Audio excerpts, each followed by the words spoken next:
നിയമസഭാ തെരഞ്ഞെടുപ്പിന് പിന്നാലെ കണ്ണൂർ ജില്ലയിൽ UDF BJP പ്രവർത്തകർക്ക് നേരെ വ്യാപക ആക്രമം. തളിപ്പറമ്പ് മയ്യിലിൽ കോൺഗ്രസ് മണ്ഡലം കമ്മിറ്റി ഓഫീസ് അടിച്ചു തകർത്തു. പയ്യന്നൂരിൽ UDF പിന്തുണയോടെ മത്സരിച്ച വി കുഞ്ഞികൃഷ്ണൻ അനുകൂലിയുടെ കാറിന് തീയിടുകയും വീടിന്റെ ചില്ല് തകർക്കുകയും ചെയ്തു.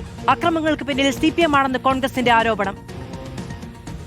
ഇന്നലെ അർദ്ധരാത്രിയോടെയാണ് മിക്കയിടത്തും അക്രമമുണ്ടായത്. പയ്യന്നൂരിൽ CPIM വിമതനായി UDF പിന്തുണയോടെ മത്സരിച്ച വി കുഞ്ഞികൃഷ്ണനോട് അനുഭാവം പ്രകടിപ്പിച്ച പുരുഷോത്തമന്റെ കാറാണ് കത്തിച്ചത്. വീട്ടുമുറ്റത്ത് നിർത്തിയിട്ട കാർ തീവച്ച് നശിപ്പിക്കുകയും വീട് ആക്രമിക്കുകയും ചെയ്തു. ഇത് എഴുതിയാൽ മായ്ച്ചു കളയും എന്ന് ഭീഷണി വരെ വന്നിട്ടുണ്ട്. ഇത് കഴിഞ്ഞ് ഇന്നലെ രാത്രി ചില സാമൂഹിക വിരുദ്ധർ ഇത് നശിപ്പിച്ചിരിക്കുക.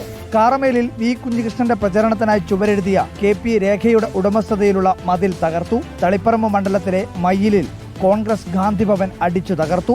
ഫർണിച്ചറുകളും TVയും ഉൾപ്പെടെ പൂർണ്ണമായും തകർന്ന നിലയിലാണ്. സംസ്ഥാനത്ത് നടക്കുന്ന CPM ആക്രമണങ്ങളിൽ പോലീസ് നിഷ്ക്രിയമാണെന്ന് KPCC പ്രസിഡന്റ് സണ്ണി ജോസഫ് കുറ്റപ്പെടുത്തി. മലപ്പട്ടത്തും അതുപോലെ തന്നെ മയ്യിലുമെല്ലാം ഉണ്ടായ അക്രമം. മയ്യില് കോൺഗ്രസ് ഓഫീസ് ഗാന്ധി ഭവൻ പൂർണ്ണമായിട്ടും അടിച്ചു തകർത്തു. പോലീസ് ജാമ്യമില്ലാത്ത വകുപ്പിൽ കേസെടുക്കുന്നതിന് പകരം ആ പ്രതിയെ ജാമ്യം കൊടുക്കാത്ത രൂപത്തിൽ നിസ്സാരമായ കേസെടുത്ത് ജാമ്യത്തിൽ വിടുകയും. മട്ടന്നൂർ മാലൂരിൽ BJP ബൂത്ത് ഏജന്റ് റിജീഷിന്റെ വീടിന് നേരെയുണ്ടായ കല്ലേറിൽ വീടിന്റെ ജനൽ ചില്ലുകൾ തകർന്നു.